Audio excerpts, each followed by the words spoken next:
Welcome to G.R.O.W, the Beginning Teacher Workshop.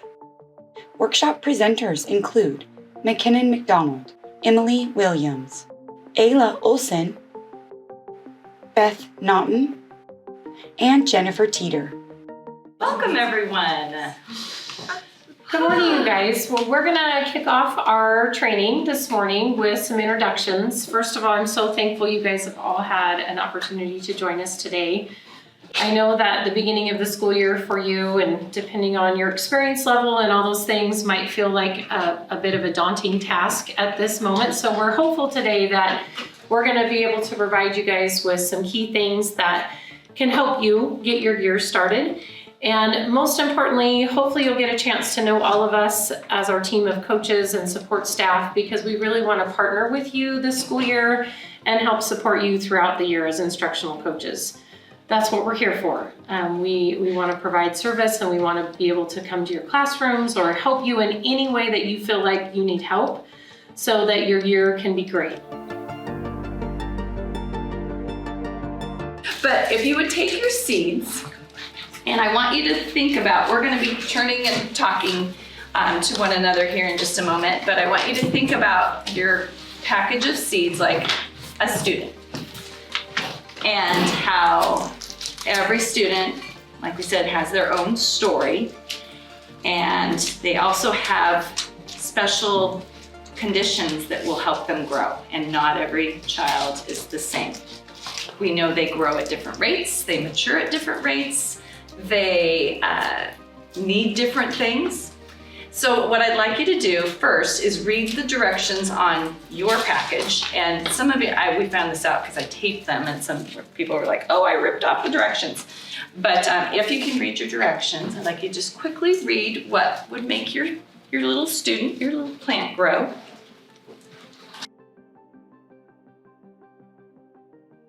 Goals. I'm not gonna spend a ton of time on goals, and I don't know if Jennifer mentioned this at the beginning or not, but all of these slides are linked on the site, so you can access any of these templates that we have attached to these slides. And I will be giving you some handouts throughout today, but there's a lot of other resources on here.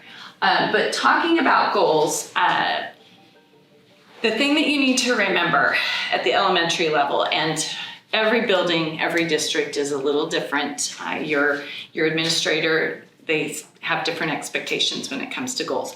And teachers tend to, I know personally, I would get really stressed when they would start talking about goals, because it usually starts at the beginning of the year. They usually make them do maybe October-ish. But as we talked about in Tuesday's workshop, with COVID, a lot of districts kind of put goals on the back burner, and teachers were not having, it was just one of those things, it was too much.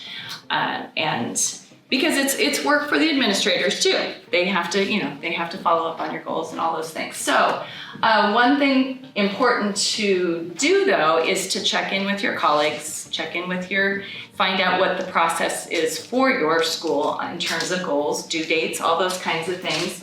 And you're going to be probably asked to make a professional goal of some sort. Some schools, where I was teaching, we did them as teams, which was really nice. We would make a team academic goal, reading goal, math goal.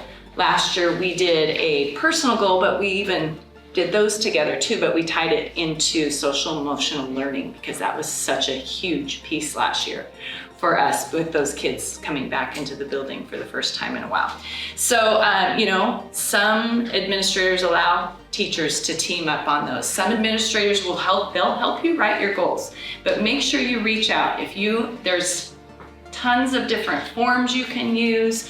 Again, we have some linked on the slides. All right, so this is kind of a big piece, and for elementary, a huge piece. So I was hoping to have whiteboards at this point in time, but I think what I'm going to do is... See if they're in there again. I have been checking, I haven't found them. Okay. If not, we can do sticky notes. That's not a big deal. But I'm a huge whiteboard fan. If you don't have a set of whiteboards for your classroom, I highly recommend you get them. They're a great way to do just quick formative assessments. They're great for a number of reasons. You know, of course, there's just the fact that kids love to draw on them, period. But they're a great tool and a great way to quickly and very highly engaging. Kids love an excuse to use their whiteboards. So anyway, the 3 R's, rules, routines, and of course, relationships, which we kind of talked about earlier.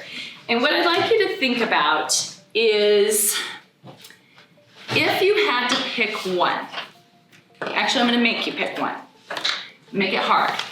If you had to pick one as being the most important of those 3 that would basically help the other 2, but if you had to say, nope, this would be the one that has to come first, which one would you choose and why? With rules, they really do need to be simple. I mean, I've seen classrooms that have had 3 rules, you know. I had 5 in my room, but I tried to make them general enough that I could stick anything under a rule, you know. I mean, you know, if you have a rule about being respectful or whatever, you know, you can put anything under that rule, like, ooh, we're not following rule number 2, and we like I said, we practice them and we practice them. Your routines, and you need to think about, and I've got a handout that I'll give you that, you know, you don't have to, it's just a thing that I created that I use personally in terms of things that I like to have kind of in the back of my head at the beginning of the year. You know, what routines are really important to make your classroom flow? And the simplest things sometimes can make the biggest difference. You know, how are they gonna get drinks? How do they use the restroom? You know, we did a lot of sign language in my classroom because the year prior I had a hearing impaired student. So I learned a lot of sign language that year, and so I incorporated a lot of those things into my daily routines. First of all, because they didn't allow, they were quiet, you know. They would just give me I did R for a restroom, and all they would just put up their R, and then I taught them my response. I said, and I taught it at the beginning of the year, these are my 3 ways to respond. If I give you that means just go ahead, go, you know, and we didn't even have passes, you know, that again is up to your own, you know, personal, some teachers like to use passes, some do not. Some use sign-out sheets, all those different things. But and then I would tell them if I did this, it meant let me finish my thought, and then you can go. Like we're right in the middle, and then you can go. And they knew, okay. And then if I give them this, most of the time if I did this, it meant you just went 10 minutes ago, and I already know that. So no, you're not, no, I'm gonna make you wait. And then, you know, of course, I always had the caveat that if you are having an emergency, just go, you know. But they just got and what I tried to do as much as possible is have things not interrupt my teaching, you know, and I always would, if they needed something and they asked me, can I get I'd say, solve the problem. Just solve the problem. You know, if you I need to solve the problem. You know how to fix that problem. And a lot of times it would be a pencil. And they would just, if it wasn't, you know, interrupting something, I'm like, just solve it. You don't need to interrupt class. Just go fix the problem. It's okay. And again, you know, like I said, these things all are going to go hand in hand. But the longer I teach, I do think that those rules and routines do really need to be established to create that trust. And that, again, kids, if they feel like it's kind of that home-like safe place, they're gonna do a lot better job of following their routines and the rules. And like I said, and then they start to hold each other accountable too, not just themselves. And I work really hard on that, and it's not easy. Like I said, it takes a lot of time.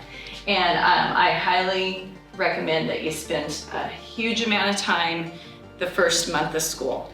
Consider it, something you do every day. Review your rules, practice your rules.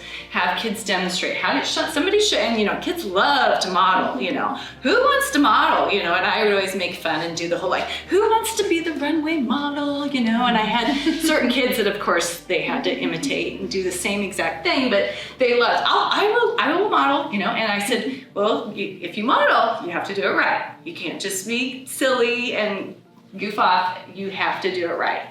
And so, and then a lot of times I would let those kids pick a model. Who's the next model? And also reinforcing it.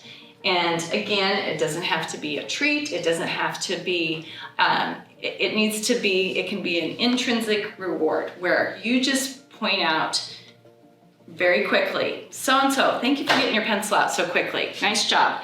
One thing I do a lot of times is I'll recognize a student and I'll say, do you see anyone else doing it? And it's amazing how all of a sudden kids are like, oh. Then all of a sudden they want to be noticed because it's a peer noticing them, and they will look around, and everyone's like waiting to be called on, So that's another trick I use. And sometimes I'll do it like 5 times. Well, how about you? Do you see anyone that's following that direction? Oh yeah, she's doing a good job. And they'll start to notice each other, and it's just another little trick, to get them to follow those things. So my rules in my classroom were these, and I'm going to have you stand for just a moment. This is the way I would teach them at the beginning area. So if you would please stand, and I'm going to be kind of loud, like I would be teaching my students. But these were my 5 basic rules. Sometimes I've had to add an extra rule or adjust, but these have kind of been my basic rules for the past few years. So I would say, okay, I'm gonna review rules, and I would say, rule number 1, and they would repeat. So you're gonna repeat as I say the rule, and then I will say the rule, and then we're gonna do a motion with the rule. So rule number 1. Rule number 1. Oh, you can do better than that. Rule number 1. Rule number 1. Follow directions quickly. Follow directions quickly. Rule number 2. Rule number 2. Raise your hand for permission to speak. Raise your hand for permission to speak. Rule number 3. Rule number 3. And I'd always say, you have to say it like me. Rule number 3. Stay in your seat unless you have permission to do otherwise. Stay in your seat unless you have permission to do otherwise. Rule number 4. Rule number 4. Make smart choices. Make smart choices. Rule number 5. Rule number 5. Respect yourself, others, and your school. Respect yourself, others, and your school. All right. And then I might have kids like, who wants to come? And we would do this over and over and over to the point where I'm like, okay, I think they got this now. And I would have these printed on actual, I didn't have them posted in my classroom at the beginning of the year because I had them on individual things that I would have up front, because usually they would be on a bulletin board in the back. And I would have them on cards where I could hold one up and be like, okay, and I'd hold it up and they'd be like, rule number 1, and they would yell it out. And then I would test them. Who knows what rule number 2 is, and see if they could do it without looking. But we had to do a lot of practice before we got to that point. And then eventually, after that first month, they would go back. I'd put them on board and they'd stay there. But every time we came back from a 3-day weekend, Christmas break, anything, we went back over the rules. That was the way we started the first day back. All right, so and I have a funny little quick video, and that encompasses some of these ideas, and I, love minions. So you may, and how are you going to put away supplies? What is your morning work gonna look like? My name is McKinnon McDonald. I don't know how much they've shared about me with you all, but We're gonna let you share. Okay. Yeah. We talked a little bit about Ren though. Okay, perfect. Yeah. So I am the coordinator of the Regional Educator Network as of July 1st. So this is my 2nd year working at the Intermountain ESD. Prior to that, I've actually spent the last 8 years working for the Helix School District. I taught second grade for 4 years, and then the last 4 years I was there, I did special education, K-12. I did all the 504s, K-12, Title I, kindergarten through 6th grade, and I also taught kindergarten through 3rd grade PE to end my day. So you all, if you haven't experienced kids at the end of the day, can only imagine what 20, kindergarten first graders are like at the end of the day. When you have to take your shoes off and untie them, and I don't envy any of you in this whole experience. But I'm here today to kind of add the special ed perspective to the conversation as a new teacher. I will let you know that I am sharing a lot of information with you. There will be a lot of repetition in the slides, but I'm really just trying to hit home a few key points. But you will have access to these slides and some of the documents in your agendas. So I'll just preface that. And also know that if at any point during this, if you have questions or you want to ask, I might be able to give examples of things. I'll try and make it elementary specific as much as possible. I did that with the secondary group too, so we may talk generally about IEPs, but if you have any questions about elementary IEPs, I can answer that too. So as just kind of an overview, I'll be talking about the differences between IEPs and 504 documents or plans. We'll go over accommodations versus modifications, some student rights and teacher responsibilities that you may have. I do this presentation knowing that each of you probably represent a different school district or a different process and procedure. So I just put the note of always check with your district, because there will be someone who knows what your process is. And I don't necessarily know each one of the districts, but I can speak from a small school perspective. And then we'll go over just basic services that might be offered to your students and supports for you that are most likely going to be coming from an IMESD staff member supporting your district. And then basics of mandatory reporting. When you do your new teacher in service or anything at the beginning of the year, you'll go through some pretty extensive videos on that.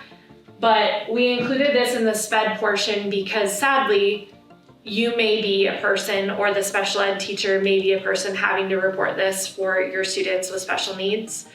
Oftentimes, especially young kids, they can't necessarily advocate for themselves or tell someone, so you may be the first line of defense, the first person that notices that something's off, and we'll go through kind of your obligation as a professional for that.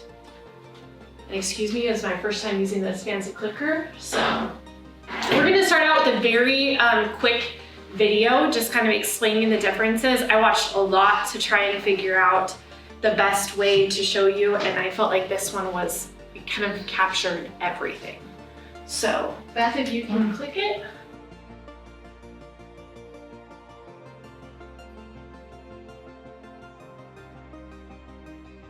There are many differences between an IEP and a 504 plan. The first and most fundamental is they're governed by different laws. An IEP is governed by a special education law. 504 is governed under a civil rights law. And that makes a difference in what kinds of services and how an IEP plan and 504 plan come together. To qualify for an IEP, you have to have one of 13 specified conditions or disabilities that are written in the law. For example, specific learning disability, which would be something like dyslexia, would be a condition that a child would qualify for an IEP under. Having one of those 13 identified disabilities isn't enough to make sure your child gets an IEP. Whatever is going on with your child, whatever that disability is, also has to affect his performance in the classroom. And that's really important to know, because sometimes parents think that just having a disability qualifies for an IEP, but you also need to make sure that it's making a difference. It has what's called educational impact, adverse impact in the classroom for how your child's learning.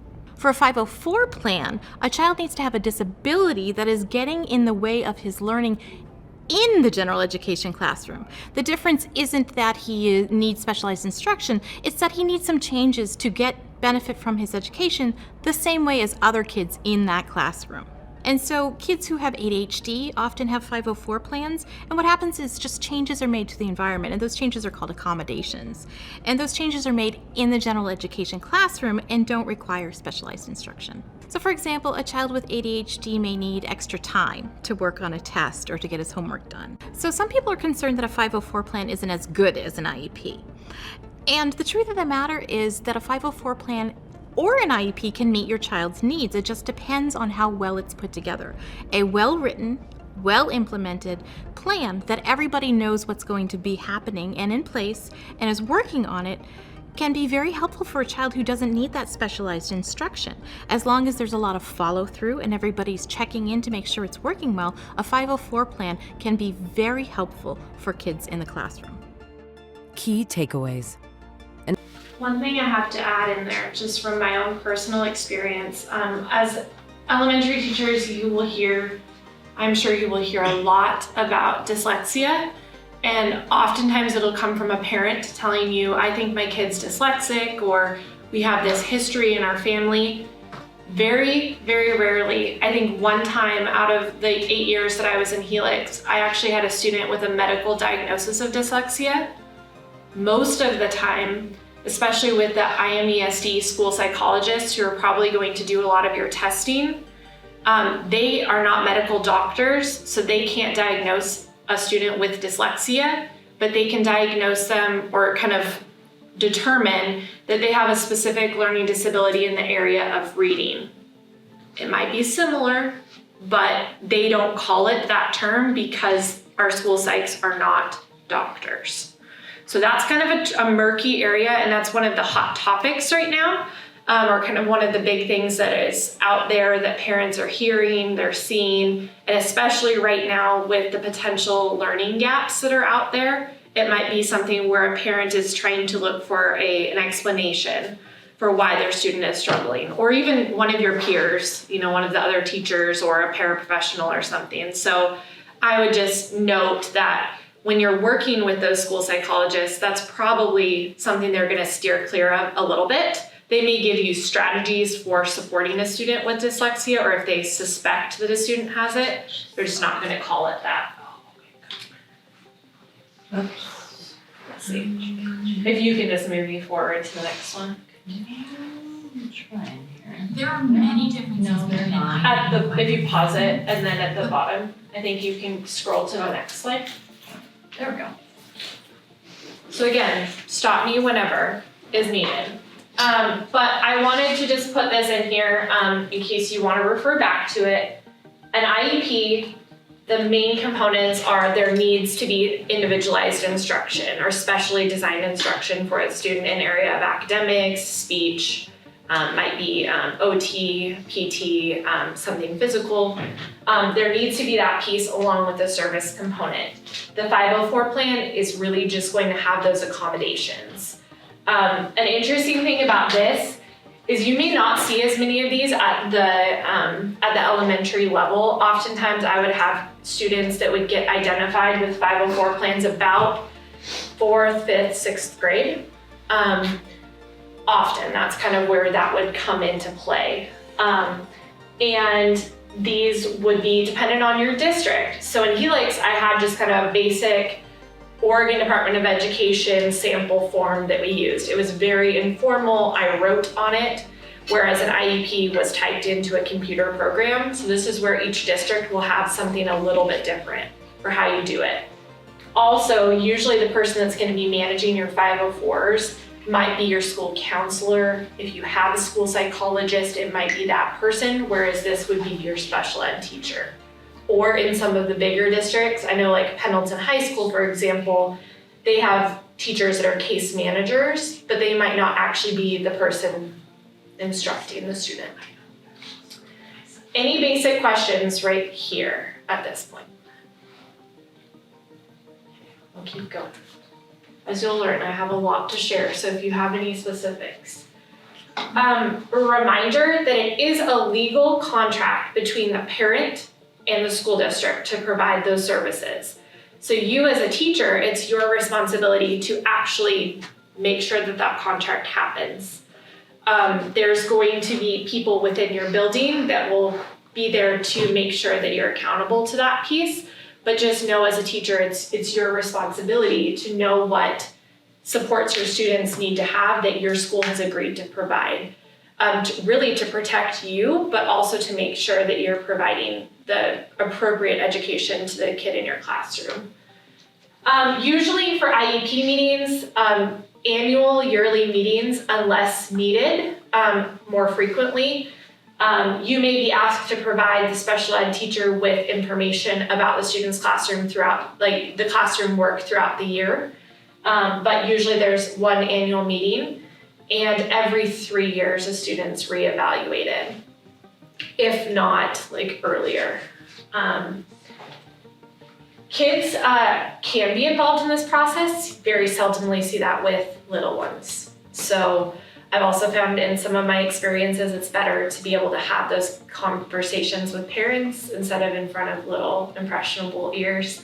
It's easier to include the kids as they get older because they're learning to advocate for themselves, whereas the younger students, sometimes it's not necessarily the things you want them to hear in order to be successful going forward. Also services, again in here, examples could be extra learning supports or specially designed instruction from your special education teacher in a small group setting in their room or one-on-one setting in their room, or they could come into your classroom. This is also where paraprofessionals come into play. They may be supporting them with this support. They would potentially be receiving speech, occupational therapy, if they have any medical needs, you might see that too. And then the other pieces are more for older students. 504, again, mainly those accommodations, the extra things that they need to be able to support them. I wouldn't say it's like a crutch, but it's almost like the thing that they need to be able to get from point A to point B. Examples, could be adaptive equipment, if they need support with health needs. You may see this with younger students with medical needs. If they have, when I say medical, it could be anywhere from ADHD to a student with diabetes or a seizure disorder or something like that, that they're not impacted, they're impacted enough that if they had to be out of the classroom for a few days or they had to be out pretty regularly to go to the nurse's office or something, it's just kind of holding you all accountable for how to support them to do that. Any questions so far? Yes. I don't know if I'm jumping ahead of myself, but I'll go back. is a behavior plan part of an IEP, or is it something? Interestingly enough, what school district do you work for? G.R.O.W. Okay, so each school district has a little bit of a different way that they approach it. So it could be an accommodation that's within an IEP and within a 504 document.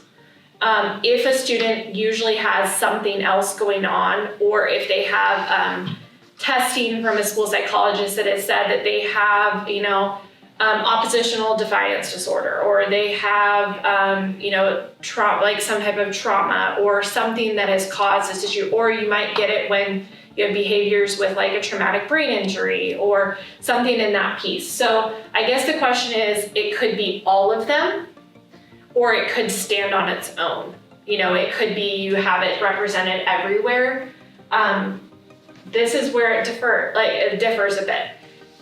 There are some school districts within our region, I don't believe any of you guys work for them, but that require, if it is an accommodation, if there's any type of behavioral support on an IEP, that they require there to be a behavior plan and all of these things to specify what's going on. Because at the very beginning of an IEP document, there's questions that are like, does a student need support with vision or hearing? Do they, exhibit behaviors that are detrimental to themselves or others? Oftentimes that box is checked yes if they have behaviors. In my district, the approach I took, whether it be right or wrong, is if a student just needed a few accommodations, like they needed extra time, they needed the ability to go in the back, if it was something pretty simple, it was just embedded into the document. But if it was something pretty extensive, like we need to check in every 2 days, as a team, and this is what they need to do all throughout the day. If it was something pretty extensive, it was its own document. And sometimes our school counselors kept that, that piece because they were more of the behavior end. Because you may have students that have extreme behaviors, but they don't have special needs, Right. if that makes sense, in the academic sense or like the medical sense, like my diabetes example. Beth worked in Pendleton, and I'm guessing you had students on behavior plans. Right, but they weren't necessarily on an IEP. Right. So, I mean, is your question that like, if they're just on a behavior plan, does that have to be an IEP? Or does it, Is it an IEP, but included in an IEP? It could be included or it could be on its own, dependent on your district policy too. But not all behavior plans are IEP. Correct. Yeah. Now with Yeah, that, I don't say a student transfers from school because, let's say, a pretty bad record, and do those behavior plans transfer over, or does if it's a new district, do they have to implement see their own behavior plan? So that's a good question. So typically those would come in a student's cumulative file to the office, and it would be, I know the school I worked in, when parents registered their students, they had to note, like, does your kid receive special education? Do they have a 504? Like, what do they have? So we know to look for it. What usually happens is schools don't know, and then they start having a lot of behavior issues, and then somebody goes back and looks at the file and they're like, oh, there's a plan that's here. So the thing is each district, they do not have to, depending on these documents, they usually have to hold a meeting. So if a kid has an IEP or a 504, they have to hold a meeting to accept it, to make changes. It gets murky if they're out of state, because there are certain things that, like, if it's done in Washington, it doesn't automatically transfer to an Oregon eligibility. But for like behavior plan, my guess is it would be noted in a student's cumulative file, and the district would determine like who's going to be the point person on this and how do we move forward to support the kid. But it may not look exactly like it did in the last district. We were always told in the schooling that I did and the trainings that I received while I was doing the job that we were not to write plans so specific to our district that if a student went somewhere else, they couldn't do it. We had to do it generally enough, like maybe not curriculum specific or Beth specific, like a specific person, written in there. We had to be a little bit generic so then it could free flow from place to place. But I'm guessing that what you're asking about is probably going to be a common thing that you guys may experience, because I think it's kind of like the first line of defense and like the tool of like, how do we get this kid supports? And then they see how that goes to determine, do we need to go to one of these next steps? Well, and I know I've had more than once where, I've gotten a student from another district and the file doesn't come for a long time, and okay. And I've had to just call the school and even try to talk to the former teacher directly and be like, okay, I have this student, I don't have a file on hand yet. I need to know what was being done for him or her, when they were with you in your care. So And one thing sometimes you do have to kind of do your own footwork on some of that. And one thing you might find too is that, especially students who move around a lot or whatnot, like whatever service they had in the community that they were in before just may not be something you have in your district. What I experienced often a lot was parents bringing their kids to our small school district from a large district that had a lot of people to support things. And then I'm like, it's just me. How am I going to do all of this? That's when you go to your resources that I'll mention a little bit later and kind of ask questions. Some of them may tell you no if the kid isn't on a plan, but it never hurts to ask, because oftentimes people up here are going to have resources that they can give to you to help support you, or you have behavior specialists at the ESD and you may have them in your schools that could just give you some tips and tricks for your classroom too. I love the questions, so if you have any questions as we're going. Most of you are gonna see accommodations on IEPs. These are, you're gonna have accommodations on both. IEPs and 504s. But for the most part in K through 6, you're probably gonna see a lot of accommodations. You're only gonna see modifications if you have students that are severely impacted, nonverbal, multiple grade levels below where they're at, significant health issues. You're probably not gonna see that as much at your early levels. You're gonna actually see a lot of those accommodations and supports. Only IEPs will have modifications, so if the student is, I use the word severe, if they're severe enough, they're gonna be on a support plan in some way, shape, or form. Because this is gonna include that academic component as well as whatever their needs might be, medical, physical, speech, any of that. So I guess I should take a step back real quick. The difference of what I say to you versus what I said to our group earlier this week is you're going to see a lot of students, depending on what grade level you are, especially if you're somewhere in the mid, like the 2nd, 3rd, 4th grade, that's where a lot of kids are going to start being identified for special education or IEP plans. So as a teacher, you may be asked to provide a lot of information, a lot of background information, how they do on your tests, how do they behave in your classroom. Some of that background information for districts to determine, like, does a kid qualify for a plan? I worked in such a small district that we did not have a robust intervention system or RTI or MTSS process to determine like what interventions a kid needs before they get on a plan.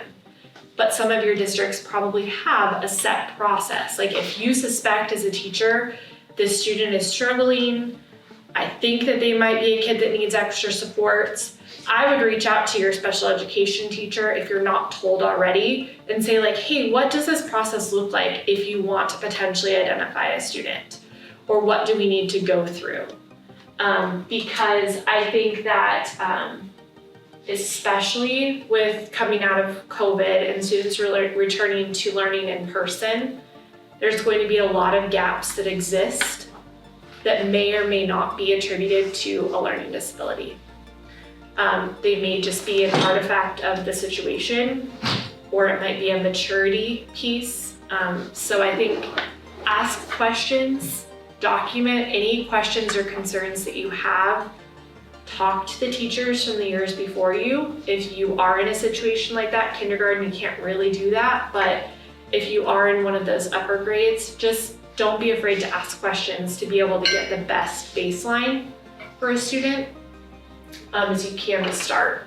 Because what I was always concerned about was over-identifying students, and often districts will get into trouble over-identifying. They're trying to help, they're trying to get a student's services, but maybe they truly don't have a disability. And that's where kind of going through all of the testing, going through the process is really important for you all, because I'm a new parent and I haven't experienced this yet, but I can only imagine now, thinking back, sitting across the table from parents and trying to tell them that their 8-year-old has a learning disability in reading and they're 2 grade levels behind. I can only imagine. I was super concerned when my daycare provider told me yesterday that my son kicked someone. So I can only imagine, what I would feel like if I was hearing that there was something wrong with my student's brain and the way that they learn. Mm-hmm. And it's not that it's wrong, but that's the perception when parents hear that, is there something wrong with my kid? Mm-hmm. But as a teacher, it's our responsibility to really say, we're here to help you. We're here to wrap around your kid and to support them to get from point A to point B and to make that growth. And you will, I have found too that, there are families that come in with misconceptions because of their own personal experience with special education. Maybe they went through the process as a kid or something, and things have changed a lot. And they may be real hesitant to just be on board with whatever, concerns you have. And also, like McKinnon said, and we had this happen a lot last year in particular, because it was the first year where kids were back in school for the entire year, basically, where we had a huge group of kids that we were so concerned about in third grade, you know, and then by the end of the year, it whittled down a lot, because a lot of it was just, they hadn't been in a classroom. And a lot of them, it was just like the little girl I mentioned earlier, they just did nothing during distance learning. And so they lost a year, and they kind of, they started to make gains. And by the end of the year, you start to be able to go, okay, this person is now making the appropriate amount of growth. Okay, we're gonna take them off the table. And I don't know about other districts, but Pendleton is a huge backlog right now on the amount of kids that they're trying to get tested and qualified, because we lost some time. And so, it used to be in second grade, a lot of times you were getting kids, tested and qualified. And now it's more like like you said, third, fourth grade. It's later than it used to be. And so you will find, those of you teaching third grade, you're probably gonna be, recommending some kids or going through that process a lot more than maybe you would have a few years ago. And I know I can't, tell the future, but from talking with some of the districts and some of the people that are in those seats to be able to have a good view of where they're at, sadly, I think that it's going to take a while before we get back to that point, because if you think about it, we've had kids that for multiple years of what would have been their preschool that didn't have that foundational education, that learning experience, whether it be academically or socially. So there's going to be kind of an interesting line that we have to toe for the next few years of figuring out where do we go from here. So it kind of just goes into this piece of teacher responsibilities. So the last few slides I'm going to go through pretty quick, and then you guys will have lunch, and then if I can hang around if anybody has any questions, or I'll be around this afternoon too, so I can pop back in. But teacher responsibilities, if I could tell any teacher, these are my 6 things that I would tell them. Review plans given to you by your special ed teacher or case manager. Like, actually look at them. I can't tell you how many people I worked with that did not look at it until they were sitting at the annual meeting thinking, oh, I should have been doing that all year. That was a common thing. Review the plans if they're given to you, whether they be in paper or digitally. Some of the districts will share them with you digitally. Ask questions. There's never a dumb question. Ask questions. You want to make sure that you get the answers ahead of time rather than trying to scramble to figure it out at the end. Even ask your students questions. I know we don't ask like the most blunt, direct questions to kids, but you have ways to communicate with your students to check in with them too. Find a safe, confidential space in your classroom or on your computer to keep your notes or records. Like I said, teachers may ask you for information about a student. With younger students, specifically with behavioral concerns too, or just process routine procedures in your classroom. Where they're doing really well, I think it's important to note the real positives, but also it's important to note, like, if you've tried, a check-in system with a kid every day for 30 days and it isn't working, it's good for the team to know that. Ask your district if they have a way that they want you to document implementations of plans or accommodations. Like if you are giving a kid more time, or you don't see as much with littles, but if you're reducing their work by a certain percentage, anything more than 50% is a modification. But if you're, taking a couple questions off of the worksheet that they have to do, like just note that somewhere in case someone comes back to ask. When in doubt, write down what you do, when you do it, and how it's working for the kid. Or services offered to you, most of them are going to be through an IMESD staff member that's going to be coming into your building to do speech, PT, OT, all the things that are listed here are all services that we provide here at the ESD. The only one that you may see more of in your buildings is a school counselor. Maybe you have a school psychologist. I know one of our former school psychologists is now a school counselor in Pendleton. I don't know what responsibilities she's taken on or which she defers to the ESD to do, but this is where I ask questions. Because these people are not only here to support the kids, but they're also here to support you as a teacher for how to address these concerns in your classroom. And my very last piece about mandatory reporting. You are a mandatory reporter. If you see something, if you have a concern, a bad feeling, something that's really concerning you, learn your district process for how they want you to report suspected abuse, whether that's to your direct supervisor, your principal, or your superintendent.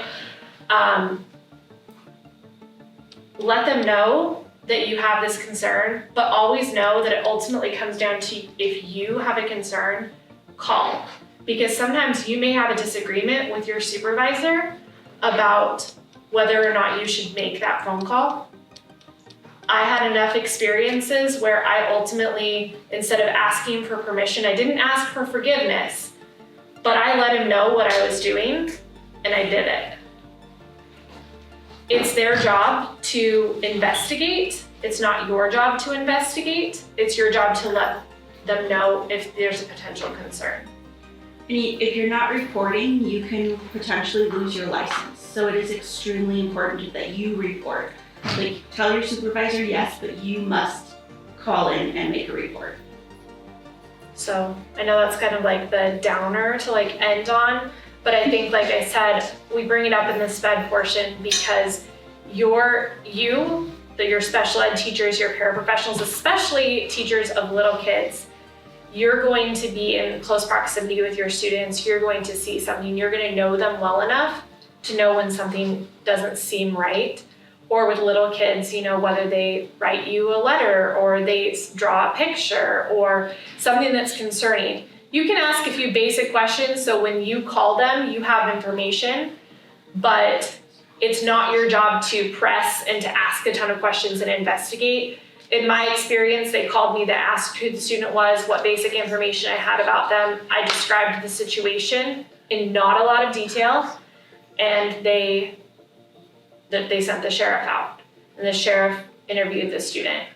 You just don't want to get into a situation where you feel like, oh, well, maybe I should tell the parent, or maybe I should do this or that, because oftentimes that's part of why you're making the report.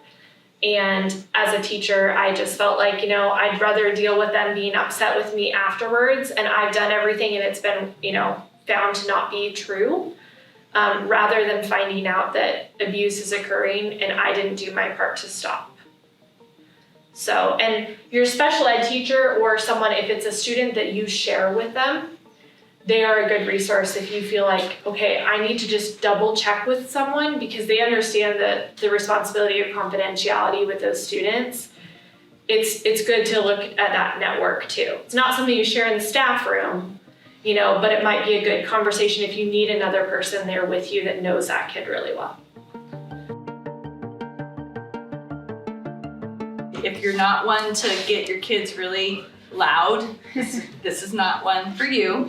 But every once in a while, and again, I did it probably more during COVID, where we just had those times where I'm like, we gotta do something to get everyone excited and get some energy moving, is we would do some activity on a piece of paper, and it was not something I necessarily needed to correct or grade. And then I would do this I'd look off in the distance and I'd go, oh my gosh, you guys. And the first time I did it, of course, they thought it was really happening. And I was like, you guys, did you hear I got a notification on my phone, we were supposed to have a blizzard. And they were like, what? And I think it was wintertime at the time, but I was like, yeah. And I said, and it's gonna happen right now. And then of course, here's my third graders. Like in Pendleton, like right now. And then like, does my mom know? I was like, oh my gosh. After the first time, of course, then they knew. But then I would have them crumble up their paper, and I'd say, okay, on 3, we are gonna have a blizzard in the classroom, and we're gonna enjoy it by having a snowball fight. And I'd give them, and we'd do it for like 30 seconds is all. I kept it very short, but I'd say, okay, on 3, and they could throw the papers, and they would just pick up papers, and and we'd go for 30 seconds, and they would scream and whatever. My neighbor would be like, oh my gosh, they're doing a snowball fight. But then we'd stop, and then you had to find a paper nearby, and we put them in the recycling, and that was the end of the activity. But just little things like that and they remember those things, you know. They'll ask, like if we finish a paper and I say, oh, you know, do we need to turn this in? No. Can we have a snowball fight? And then of course there's days where I'm like, no, today is not a good day for a snowball fight. Like, you guys were horrible in PE today. No, there will be no snowball fights, you know, that kind of thing. But just another quick idea. So again, classroom jobs, and teachers have all kinds of different feelings on this. How many of you that have taught already at least a year have classroom jobs that you assign? So Pearl, how many classroom jobs do you have? I think I only have like 4. 4. Can you give us just examples of what yours were? The line leader, that's a really important one I found out. Because even when I taught 4th grade, students loved to argue about who's first in line. Even in like the middle of the year. I was like, whoa. So definitely had a line leader, teacher helper. I also had this was one of my other favorite ones. It was like an inspector. So they were in charge of cleaning the room at the end of the day and making sure the floor was spotless, which was really nice. And then I also had a caboose. So they were designated at the end of the line, which everyone was like, no one wants that job. But I was like, I promise you like are in charge of everyone basically in the line. Yeah. So those are the jobs I had. Nice. Communication and engagement. Again, I'm not going to spend a ton of time on this because I'm kind of trying to pare things down, but coming up with how you're going to communicate with parents, whether it's a lot of teachers use Remind. How many have used Remind for, I mean, coaches use it, a lot of different, you know, organizations use it just in addition to teachers, but it is a really good tool. And to me, I found that there were a lot of parents, that was the only way I could communicate with them. You know, I couldn't get a hold of them on the phone. They don't answer emails, but they would respond very quickly to Remind. As one of the other coaches pointed out though, with any kind of communication tool that you decide to use with your families, you need to also put boundaries on that. You know, like, you know, don't recommend giving your cell phone number to, you know, I mean, there are definitely certain circumstances where that may work, but sometimes that can really backfire on you and you will have parents. Did you have a quick comment? I was just gonna add that it's a good idea too to document your communication so that you can come back, you know, later on if an issue comes up and say, on these days, I, you know, communicated via these modes, and just kind of covers your butt. Yeah, and they used to, I mean, we've gone through phases. I remember there was one year where we were supposed to really track that a lot more, and then it kind of fizzled a little bit. The nice thing with Remind is it does save a lot of your information, so you can go back and look at things and track those things. And I always have to explain to parents, because sometimes they don't understand that if they communicate with me, I am the only one that sees it, because some parents initially are thinking, if I text back, is the whole class, are all the parents gonna see this, you know? And I have to, nope, I will be the only one that sees it. And there's time guidelines on there too. You know, you can say, I don't want, these are my office hours, basically. I'm, you know, after 7 o'clock at night, I'm off. How does Remind protect you as far as district communication? Is like, does someone have the login so they're getting, like they can see, how they, like other than your phone number, how is that safer than texting? The district sets it up for us and they have all the protection on it, and only parents are added to it, so they control. Yeah, it's actually, they link it to Synergy now. Yeah, which is new. So not anybody can just get into it and text you. But I'm like, if I'm texting you as a parent. It just protects you from sharing your personal number. Okay, them. but like if you said something inappropriate to me or vice versa. It saves those texts. Yeah. It's not like Snapchat where it will delete it. Right. It's like, it saves the transcripts unless you physically go in and delete it. Yeah. So either you would have it to go, look, this inappropriate interaction exchange has happened, I'm reporting it, and I'm not gonna have contact with this parent anymore. Okay. Right. Okay. Yeah, and setting boundaries on that. communication, this is a tricky one, and it's always, I always start the year with this great intention that I'm gonna like reach out with all these positive things all the time. Like once a week, I'm gonna, send a postcard to 5 families, and I always kind of start great guns on some of that. And sometimes your administrators will have goals on that. They'll say, okay, we're gonna start the year. We did this last year where we had to contact all of our parents, actually before the school year, reach out and try to make a contact with every family. But then there are some really cool little nifty postcards and things that you can get on Amazon that are really user-friendly because they don't require you to write a big speech. They have like little check boxes like, so-and-so was this or this, and then you sign your name and, and put a stamp on it and boom, real easy. I found some really good ones and I shared them with our vice principal last year. She was like, where did you get those? We need to get those for the whole school. And so there are some that make it a little bit easier. But I would encourage you, though, to try to make positive contacts, build that relationship with your families as well. And you've probably, many of you had that experience where, I can't remember, I think Jennifer, someone brought it up where you call the parent and immediately they're like, okay, what did he do? Why are you calling? Yeah, or they won't answer, but then you leave this beautiful message like, guess what they did? And then they're like, they call you right back, like, oh, hey, I didn't know. Or they send you a reminder, like, thank you for the call, So sometimes surprising and also some of if you identify those tough kids right off the bat and kind of try to beat that to the punch and go, I'm gonna just, I always tell all of my students at the beginning of the year, it is a clean slate. You are starting with a brand new teacher, it's a brand new school year.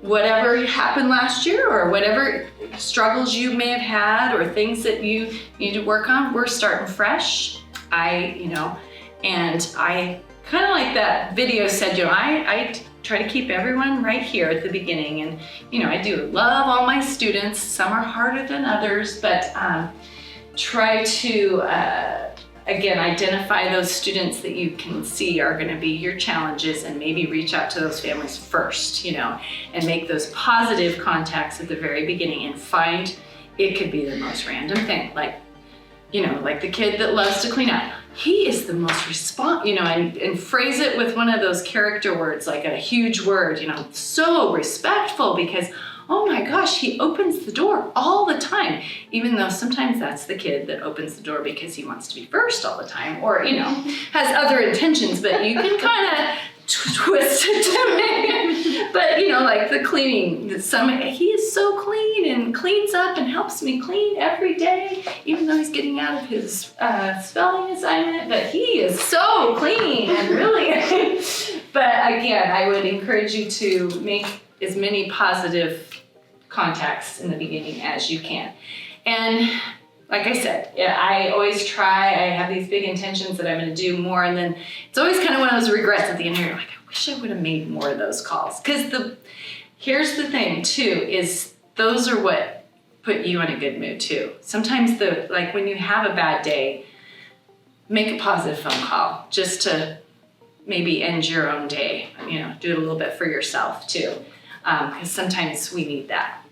You get beat down by just things going on at school, and I would say, take that, make that your excuse to go, you know what, I'm just gonna forget all this stuff and this kid, I haven't talked to this parent in a long time and they've been actually doing really well. I'm just gonna, and sometimes, and those parents sometimes will just be so thankful and grateful and a lot of times, when you have kids that are in difficult situations, sometimes that can, help little things at home too, when they all of a sudden, maybe a kid doesn't hear much from their family about, oh, good job. But, if you keep kind of putting that in their ear that, oh yeah, no, he's doing really well, they might actually start to hear that at home. So it may have help out there as well.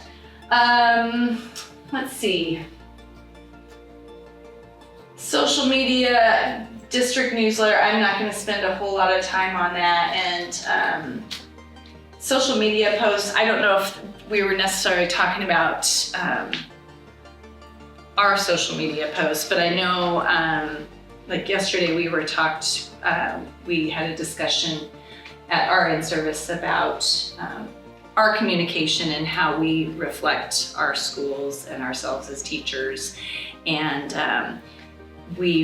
there are parents out there that sometimes use social media to, be negative towards teachers or schools, and just staying as far away from that as possible is just, don't engage, just don't engage, And again, one of the other coaches mentioned, if you are feeling like, okay, I have these boundaries and these rules and whatnot, and I have this parent that is really, go to your administrator and get support from them, and they will help, and put it in their hands a little bit to put that on their plate, because that can happen too.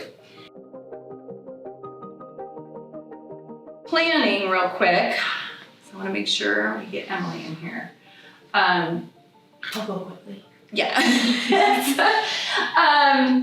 I'm, again, not going to spend a huge amount of time on this, but again, we also linked some examples of different ways you can plan. I put on some lesson plan templates. I found a website that offers all these free Google Doc lesson plan templates that are free, and it's again on the slides. But not just your daily lesson plans, but also your your year. And sometimes that's kind of hard, because at elementary, they don't have, sometimes like assemblies and things like that they haven't figured out dates and things like that. But those are just kind of things to keep in mind, planning around some of those events, guest speakers, are you gonna celebrate birthdays in some special way? Any kind of class achievement parties that you choose to celebrate, plugging those in and figuring out appropriate times of the day, all of those things. But just kind of having a little quick year-long picture. And again, that's maybe not something you need to worry about at the very beginning of the year. That can kind of come with as you get settled in. But just some things to think about. And lesson planning. And Emily, I'm gonna have you come in on this as well a little bit, because you have some great ideas. But did you happen to bring your little lesson plan book, your old school? I think so. Let me go grab it. Yeah. So lesson plans in general, finding out first of all what the expectation is by your administrator. Some administrators expect you to turn those in. Sometimes they do that more so for newer teachers. Sometimes it's everyone. I've had administrators that, even after 17 years, I'm turning in my lesson plans. A lot of times they'll start that way, and then, for administrators, that's a lot to look at every week. And I think a lot of them, they just want to see that you've got a plan for the week. They're not what are the things you have to teach, and then in certain subjects, what flexibility do you have? In science, do you have some flexibility, or do you have set curriculum? In writing, do you have a writing curriculum, or are you going to use the curriculum that goes with your ELA program that your district adopted? So, and again, these are all things that you will probably be talking about in your meetings in the upcoming weeks with your teaching partners and your staff. So I am going to turn it over to Emily for a little bit, and I'll probably chime in a little bit too, but she's going to talk a little bit about when you've got these lessons that you create, how do you deal with the multiple levels of kiddos that you're going to be dealing with? So it's a good follow-up to the discussion of lesson planning, because we will encounter the issue of recognizing that our kids have different levels of familiarity and readiness with the content that we're exposing them to, and also ability levels. So we're going to talk a little bit about what to do in those situations. We talked the other day, just to follow up with the lesson planning, about those pieces and parts that Beth went over that that I'm sure those of you fresh out of an education program, you know you've written these kinds of lessons for your instructors. This is not realistic though, and I just wanted to like point out the fact that those elements will be there in your lessons. You'll strive to include those things, but what's more realistic is just your day-to-day sort of, you know, lessons that look like that for all of your subject areas. I like the physical grade book because I can go back and review and kind of get a feel for how long things took. Year to year, it's helpful to kind of look back and see what you did. So anyway, just wanted to point that out again, that that's the more realistic lesson planning. And of course, you'll get to that point and probably already are to that point. Just keeping in mind that those elements, though, are important to include. Okay, so, yes, thank you. All right, so differentiated instruction is essentially just teaching in a way that takes into account students' individual and different learning styles, which we'll talk about in a little bit, and their levels of readiness, which we already talked about with regard to the familiarity they have with the content and also their, you know, ability level. You guys will conduct probably some diagnostic testing at the beginning of the year, and just, especially I think in elementary, you're with your kids all day long, you get a really good feel for what they can and cannot do, but their levels of accessibility for your content. So you'll get really good at grouping the kids, you know, into like ability levels and doing what you need to do for them throughout the day to make that content more accessible. And that's really all differentiation is just thinking about how you can make the content more accessible for every kid, just plain and simple. It does not mean, or what it is not, is watering down the content. You still have to present grade level content and you have to meet those standards or hit those standards. And I think you can do that, but you just have to adjust sometimes the way that you present it, the process through which they get there, or maybe even the end product that they create as they're moving towards meeting that standard. And that's what we'll talk about here. And all of that, of course, is the accessibility piece. So the teacher can practice differentiation by modifying or tweaking basically three major areas or aspects, I guess, of instruction, which are content, process, and product. Also environment, I think, is sort of linked in there, and you know, it's associated, but it's a little bit harder to alter your environment sometimes for students. But we will talk about some things that you can do that are sort of related to environment when we talk about process. Why? Why do we have to do this? Well, I like to think of it when you think about instruction that's sort of one size fits all. Like if you think about the example of giving a lecture to a group of people and just having them listen to the lecture, like I'm doing right now. The retention on that sort of an instruction mode, right, is not real high. Like the experts say, only about 5 to 10% of retention of that information remains within 24 hours. And we know, because we've all been students, that the best way to get kids to learn and have that stick is to involve them in the process. And I think the same sort of idea applies to differentiation of instruction, because you're finding out ways to make it more accessible to students on an individual basis. And often that involves involving them in different ways. So not thinking about it as like one size fits all instruction. I have the little quote by Benjamin Franklin down there, because it's just really, you know, I think it fits that whole idea pretty well. Tell me and I forget, teach me and I remember, but involve me and I learn. And differentiation is, you know, increasing that accessibility in a way that involves the student and really tailors it to their individual learning styles and needs. Wait, this sounds like a lot of extra work for the teacher, right? It does. So I want you to keep in mind that you can do this in pretty simple ways, and you'll get better at it as the more you teach. So try and keep it simple. Review the standard in the lesson that you're going to teach. You have to teach certain content and standards, so think about how, again, you can increase accessibility for all students.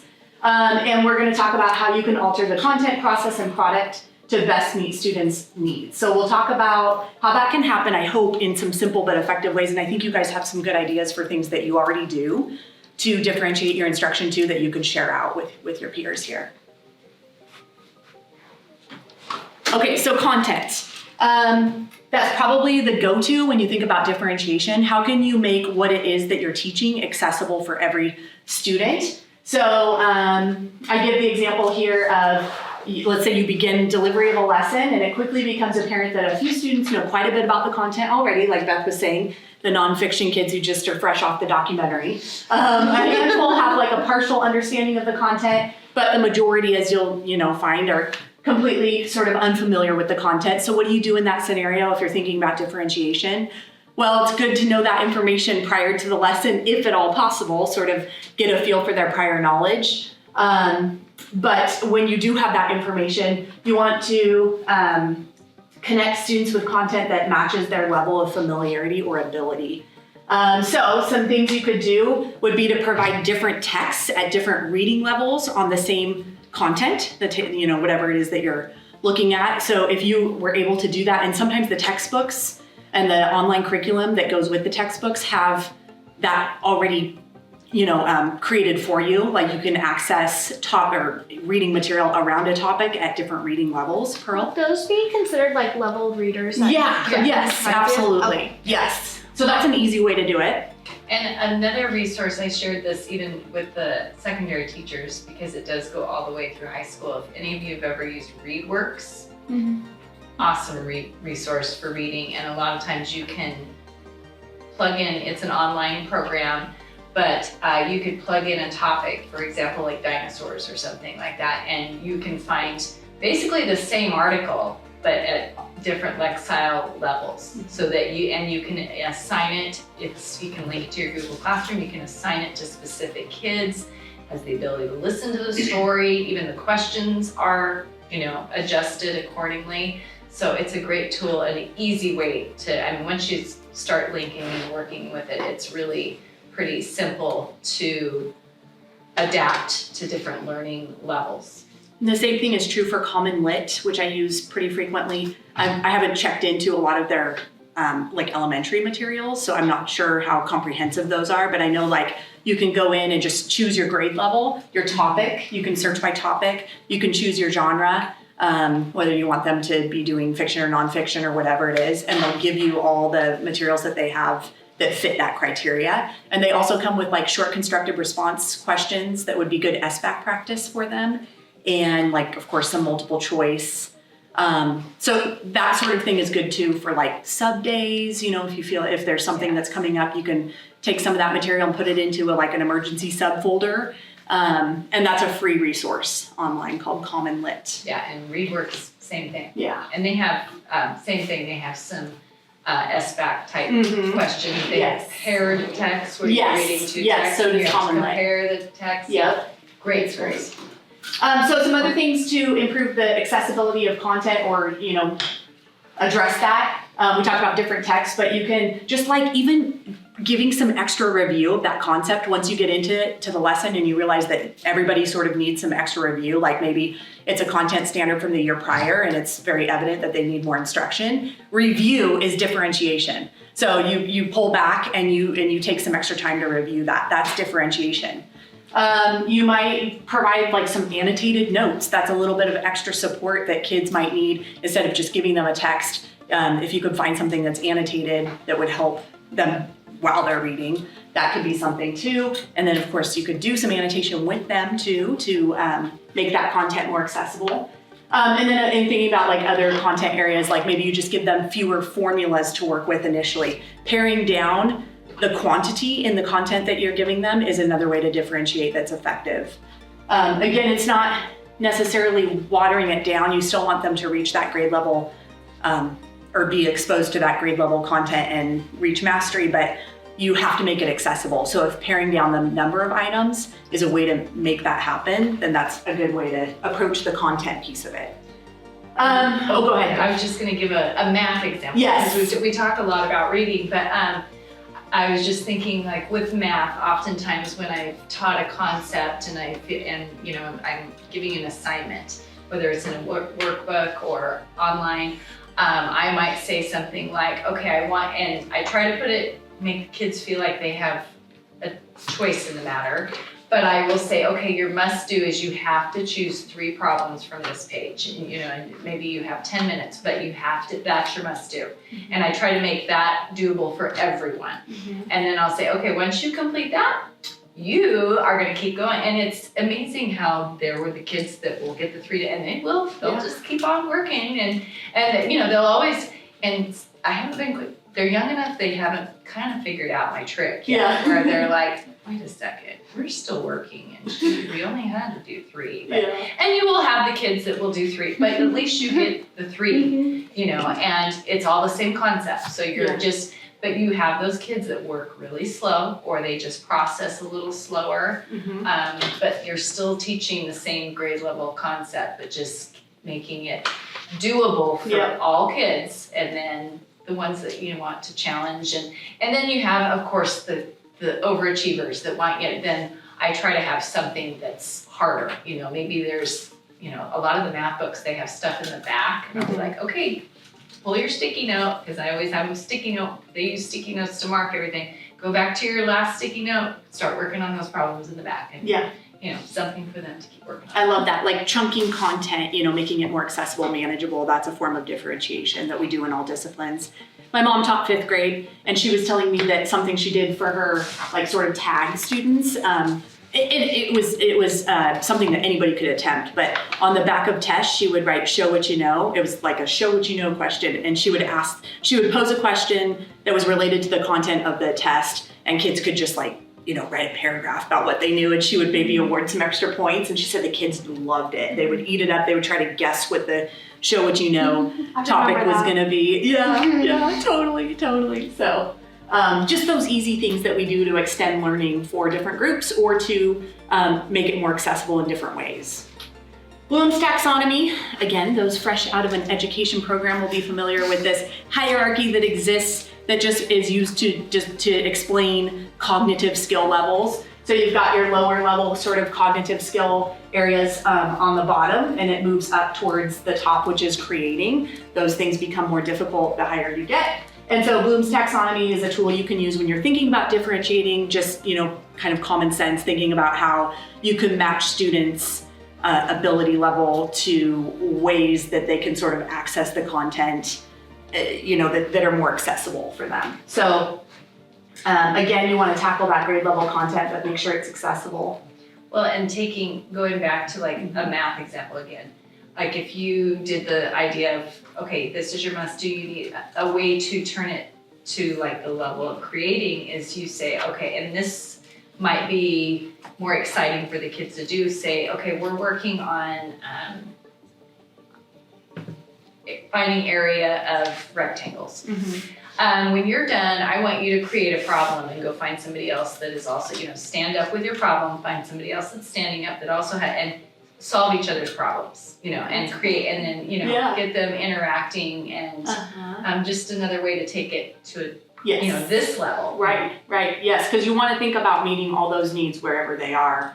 You're going to have those higher students, so. And sometimes we forget. Yes, exactly. We are so exactly. focused on trying to get those other kids to where they need to be. Yep. Are you ready to? Yes. Okay, so these are just some pairing activities that might, like you have an activity that's paired with one of those levels on Bloom's taxonomy. The levels are in red. I'm just gonna look at the blue ones though, as we're kind of moving quickly through this. So lit circles and reading groups are a great way to differentiate because you can group those kids according to ability level. And they do say with differentiation that if you employ any sort of like tutoring within a classroom to provide extra help for kids, that is a differentiation mode because it helps kids get extra practice, and then kids who might need a little more help, you know, it's a win-win kind of scenario. But you should pair tutoring, or you should pair tutors with kids that are like ability levels. Like you shouldn't pair the high kid with the low kid, in other words, because you're not really exercising any sort of like, you're not making it more difficult for that kid who might need that extension. So it helps both, I guess it's just more beneficial for both people in that pairing if they're of like ability level. So just something to keep in mind. But lit circles, we do that a lot. Student groups might read different books of varying difficulty, and that enables the teacher to really easily assign different work to those groups, not work, but your process and the way that they're working through that content is different based on ability level. And then going down to the bottom, we talked about paring down quantity of items for certain students, maybe spelling lists or math problems. That is an easy way to differentiate the content. Also, you guys some of you are in textbook adoptions right now, and the new books that are being adopted, a lot of them have a lot of great online resources with built-in differentiation tools. So I would utilize those too. Like you can just assign kids different things within that online content, and it makes it really easy. For ESL, there's a lot of supports there, and other matching kids with their ability levels online. There's a lot of resources there. So you're fine. Okay, sorry, we kind of zipped through that, but process is another way you can differentiate. So you want to think about how your students learn. So content, pretty simple to think about. We need to make things more accessible content-wise. If this is way too difficult, then we need to alter that. You can also alter your process. So it's important to know, if you can, how your students learn best, and sort of alter your delivery of instruction based on that factor as much as possible. So we know that some kids are more visual learners, some kids are more auditory, or they learn better through words, reading and writing. So the more you can match those styles to the student, the better the learning outcomes are. Some kids also prefer to work alone or in pairs. And if you can allow that to happen when appropriate, that's another way to differentiate the process. So let's take a look at some examples of how you might differentiate the process. So of course, textbooks might be great for visual and word learners. Auditory learners, you might provide them an audiobook. I've done that quite a few times for kids. Or make use of the auditory functions that exist in your online curriculum that's associated with your textbooks. There's a lot of that. You might give kinesthetic learners the chance to complete interactive assignments online or create something in one of the Google applications. Again, we said in terms of working style, if you are able to allow kids who prefer to work alone to do that occasionally, when appropriate, do that. Let's see, I won't go through all of them, but you kind of get the drift here. You might assign word learners the task of being the scribe within a group so that they can write down their learning and express their learning that way. And then the auditory learners are left to be more of the contributors to the discussion. Other way that you can practice differentiation is through product. So we know that kids prefer making different things or expressing their learning in different ways. So as much as possible, if you can match the end product that they come up with to their learning style, that's a way to differentiate that I think students really appreciate. So the product, of course, is what students are producing at the end of a lesson. And we have all the traditional forms: tests, projects, reports, exit tickets, summaries, Google Classroom presentations, oral formative assessments, speeches, performances, all those sorts of things. So as much as possible, if you can sort of tailor that to the learning style of the child, that's a way to differentiate. Now, I know that's not practical all the time, especially within the same, although I feel like it's probably easier to do in an elementary classroom maybe because you've got these natural groupings that exist and occur. But let's talk about how you might do that. So you can differentiate your teaching in relation to what they produce by, like I said, altering or matching the activity that they might prefer to the end product that they create. So go for it, Beth. You can. Well, and I was going to say something I do at the beginning of the year too is I give kind of a little questionnaire about certain topics and what are their preferences? How do you like to express yourself in, what if you were to do this, which way would you prefer to do it? You know, just to kind of gauge and you can kind of figure out who your little artists are, who are ones that like to write, who like to be the speakers, who like to be the ones that share the information, who likes to make projects, or kind of find some ways to get a feeling for where they're starting. And then when you do even group activities, you can kind of learn, okay, we're going to give some jobs here and make them appropriate. Yeah, absolutely. So again, keep it simple, but here's some examples of differentiated end products, and I won't go through all those because again, a lot of them are more, you can definitely do these things at any level for sure. But I want you guys to kind of think about what you might differentiate in terms of an end product for your students. But just pick a few. Visual auditory learners might create a commercial or a podcast or a movie that they create to express their learning. Auditory learners might give a speech after maybe viewing something or listening to something to get their information. Let's see, visual learners might create a Google Slides presentation to express their learning. We talked about using manipulatives for those kinesthetic learners, and they might express what they've learned in that way instead of on using paper pencil.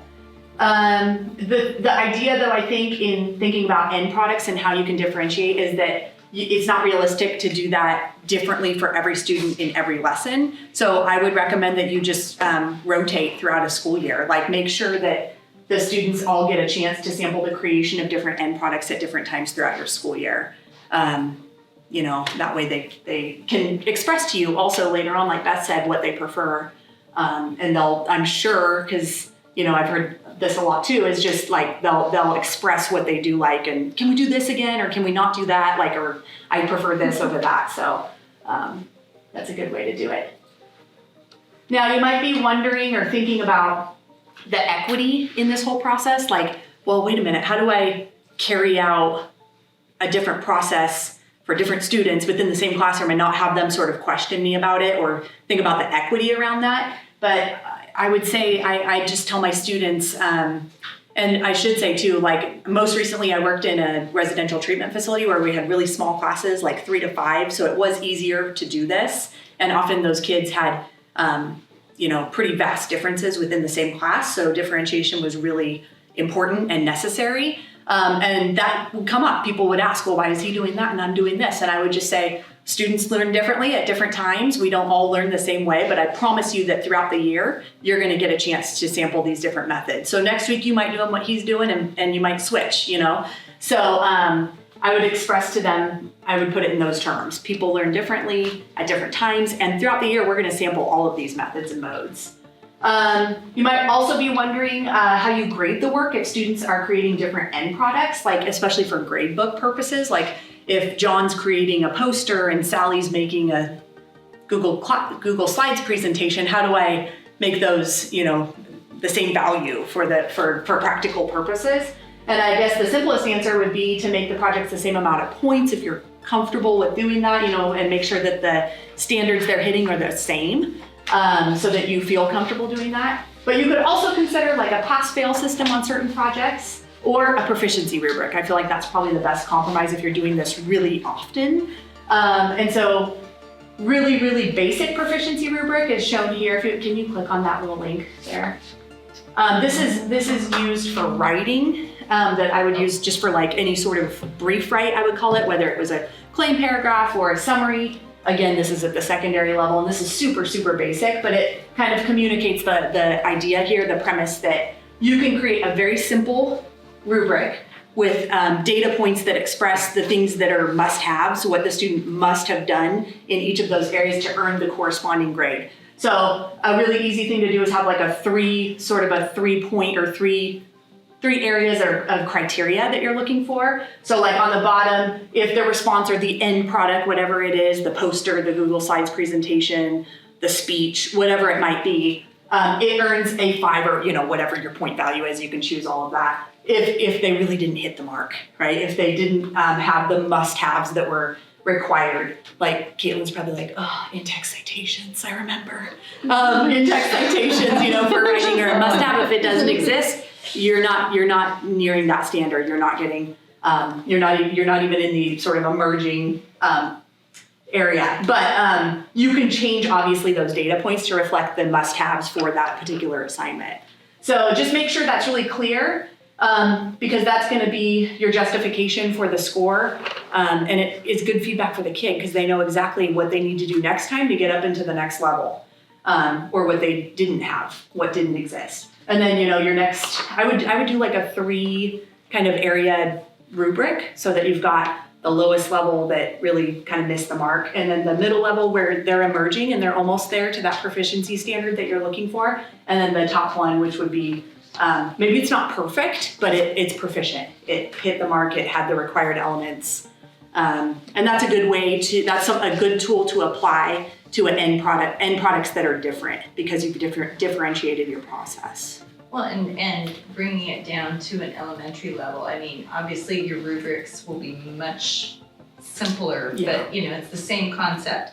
If they're having to construct a simple sentence, but you want certain things, so you want a capital letter at the beginning, an end mark, you want you know, an adjective in the sentence. You want your sentence to make sense. I mean, you can give it, you know, a 10 if it has all those pieces, or maybe it has most of those pieces, then make it a, you know, a 7 or what. But you can definitely, for very simple, you know, and again, there's lots of little very pre-made rubrics that are very user-friendly for all age groups. Yeah. And you can create a little space next to each data point that you check or circle, you know, whatever you want to do to indicate the specific area that they were lacking in or that they did really well in. You could make a note.